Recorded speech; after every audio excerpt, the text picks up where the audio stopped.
Welcome to the Small Business Made Simple podcast, brought to you by socialmediaandmarketing.com.au. Being in business is never easy, but it can be simple, or at least simpler.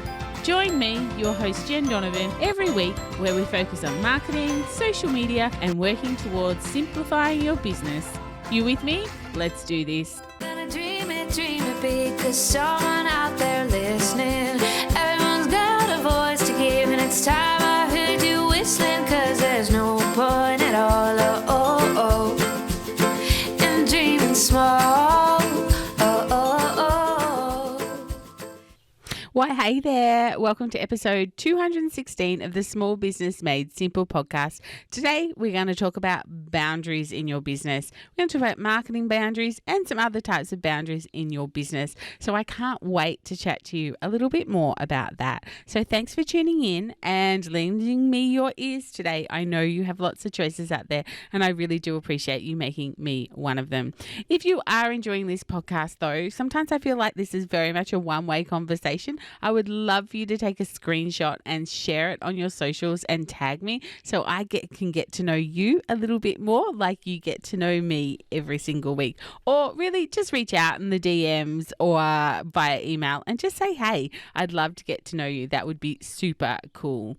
You can find all the show notes for this podcast episode at socialmediaandmarketing.com.au/216. If I happen to mention a link or anything like that you would like to look for, that's where you will find them. But before we get started on today's episode, just two things really quickly. Firstly, did you listen to last week's episode? It was a great episode with Karen Bryant talking about HR and lifting that real HR veil for small business owners and making people think a little bit differently about their HR.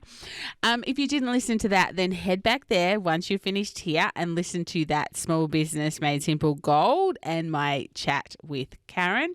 So good. Another thing before I get started, and this is a wincy tiny big favour, I'm collaborating with some amazing Australian thought leaders for the Big Small Business Survey. There's only like a couple of days left before the survey closes, and we would love to have your voice heard. So if you can head to bit.ly/smallbizsurvey2022 and do that survey, that would be the best thing. I would be so very thankful for that. And feel free, of course, to pass it on to any friends or family or, of course, any small business audience that you have. The more voices we can have, the more difference we can make with the stats that will come out of that survey. You can do it anonymously, of course, or you can leave your email address and you can get like $500 worth of freebies from the 5 of us that are doing that. But let's get on to today's episode.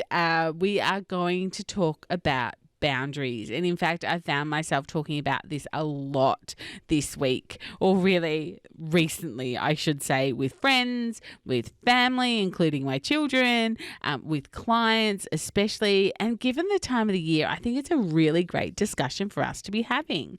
Setting boundaries is an important part of business, especially if you're in a growth phase or a startup phase. A startup phase, sometimes we don't have very good boundaries because we just want to say yes to everything because we're just in startup mode. So if I say no to that money or if I say no to that job, will I get that job again? Will there be more money come through? It's one of those things that we really do have to sort of be.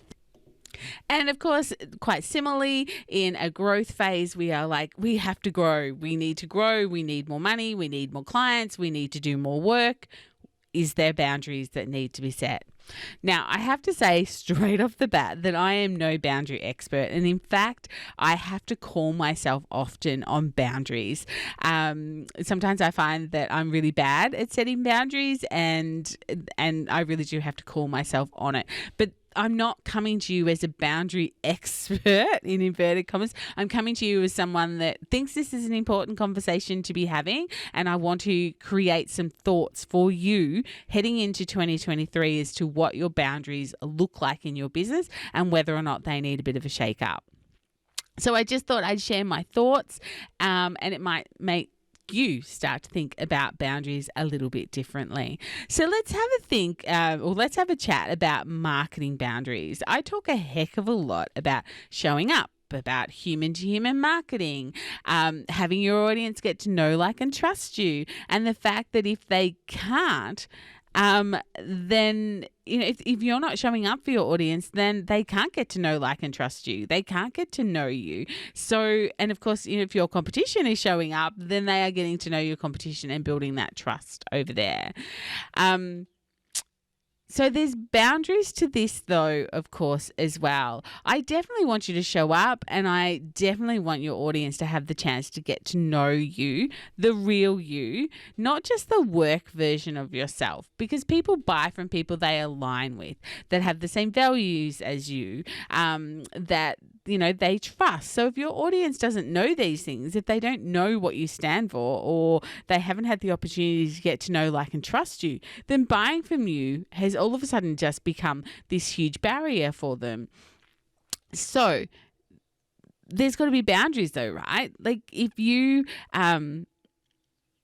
and I guess, the boundaries will change over time as well. And that's certainly been my experience. But when I say that, I want you to show up for these people and get to know you and not just the work version of yourself, it is still 100% up to you what you share and what you don't share. There's no right formula here. There's no rules here. It's literally you setting your own boundaries. And I'm sure we all follow some oversharers on social media and we think, oh my God, they're an oversharer. I could never do that. Although I would really question you to go, are they really oversharing, or do they actually have boundaries as well? You just don't know where their boundaries are because they're not your boundaries. So sometimes oversharers, we think they're oversharing, but in reality, they probably have boundaries that we just can't see. I share a lot, but there's a lot that I don't share, simply because I don't want to share it. I don't want to share it today, but maybe things that are boundaries for me now, I might share next year, next month, next week, or maybe even tomorrow, because my boundaries, again, you get to be flexible with your boundaries. Once you've set a boundary, it doesn't mean that can't bow or can't be flexible. When it comes to content and sharing your story and sharing things about you, what are your boundaries? And why are they your boundaries? I think that's the really interesting question to ask, specifically around the marketing boundaries and you showing up. Have you set boundaries that are more about you? So I don't want to show up, Jan. I don't want to share a little bit about me. I don't want to share about, something that's not work me, because is it because you are nervous, or because you think that no one will want to know that about you, whatever that is? Or is it about your branding? Sharing that has no bearing on your brand or doesn't align with your brand, so you're not sharing it. So I really want you to question your boundaries and see your marketing boundaries and see whether they need some tinkering with. You might have some boundaries around your content sharing, but I want you to think to yourself, is it more about you, or is it actually about your brand and your alignment with your brand? Because remember, great things come outside your comfort zone. So make sure your boundaries aren't actually holding you back. Boundaries are flexible. So, do yours need some tinkering with? Of course, the other really big boundary that we hear about all the time is work-life boundaries. Personally, I think work-life balance is not a real thing. I think, and I apologize to all the life coaches out there if you happen to be listening to this, but I think it's something that people like life coaches made up in order to sell their products and services. This elusive work-life balance. It's not possible, and it's just not credible. But what you do need is to love what you do and have boundaries around what you do. And your boundaries might not look anything like anyone else's boundaries, and that's okay if it's working for you. I work a lot. I work a lot on weekends. I work at night. I have early mornings. I work during work hours. And sometimes it's a lot. I have 2 amazing businesses and they take a lot of my time. But I do think I have good work-life balance. Even though I don't think it exists, I think that I am in balance for where I am in my life, in the season I'm in right now. And I think that's the other thing to sort of really think about is your life and your business has seasons. We're not talking summer, autumn, spring. We're talking about other types of seasons, growth season, startup season, all those things, different seasons. So for me, I'm in a particular season in my business. Like yesterday, for instance, let's have a talk about work-life balance. So yesterday, I went and had breakfast with my bestie, and then I went and visited my parents, and I came home and I did like literally 2 hours in the office doing some podcast interviews, and then I went on a road trip with my husband and my daughter. I came home and I cooked roast for dinner for the family. Did I do much work? Absolutely not. Is there work to be done? Absolutely. Yes, there is. So doing what I did yesterday, being a working weekday, means that now I have a lot of work to catch up on, which is going to involve some weekend work and some night work. And that doesn't worry me because of the season I'm in. So let me explain to you a little bit. I guess, this is my oversharing part of the podcast. It's harvest. We're farmers. It's harvest and hay season. And I'm like what I like to refer to myself as, I'm a harvest widow at the moment. Hubby is never home, or when he is, he's really just here to gather up whatever I've made him to eat and also to get some sleep every now and then. My kids aren't here either. They are either at work or they're helping him at nights and weekends because it's big. And so it's just me at home most of the time. And so I'm happy to do some work, although season 3 of The Crown has just come out. So it might be a bit of a toss up between work and Netflix. Other weekends and nights I refuse to work. It can all wait till tomorrow is my attitude. So I said, no, it can just all wait till Monday, or it can all wait for the weekend. But right now I'm in a busy season in my business. The calm, I guess the storm before the calm, which will come around, December and of course January. And so is my entire family. So it's more about work than life at the moment. And then December, January, it's going to be more about life than it is about work. So swings and roundabouts. And that's why I think that when we think about work-life balance, we're kind of like, but I don't have work-life balance. It's like, well, it doesn't exist on a day-to-day basis. It can exist in seasonal basis.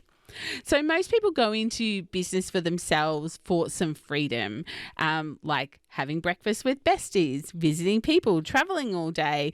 And most of us realize that if we do that, then we are simply going to have to make up time somewhere else, because work literally starts and stops with the boss, who is us. So what does your balance look like? If you went into business for yourself for freedom and flexibility, how's that working out for you? If not so good, then, what do you need to change in 2023 as you start to plan for 2023? What do you need to change to achieve that level of freedom and flexibility you dreamed of when you first started your business? Are there other areas in your life that you need to set boundaries as well? Maybe spend 15 minutes today and make a list of your boundaries that you have and a list of the boundaries you'd like to have in your work and in your life, and of course, your marketing boundaries as well. If your brain works anything like mine, then the simple exercise of writing them down might be enough to nudge you, or even spotlighting them by having them pinned in front of you, print them out and pin them in front of you so you see them every day when you sit down at your workstation might be what you need to start making small changes working towards your boundaries. As always, if you want to chat about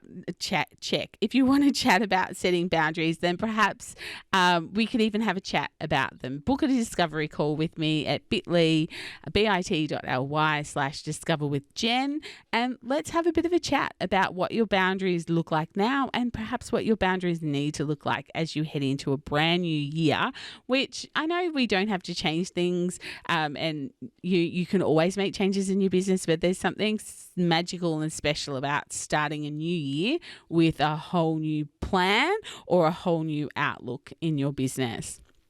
Otherwise, of course, there is a Like-Minded Business Owners Facebook group. If you're not a member yet, come and join there. Otherwise, this is the end of this particular podcast episode. You can, of course, tune in next week for episode 217.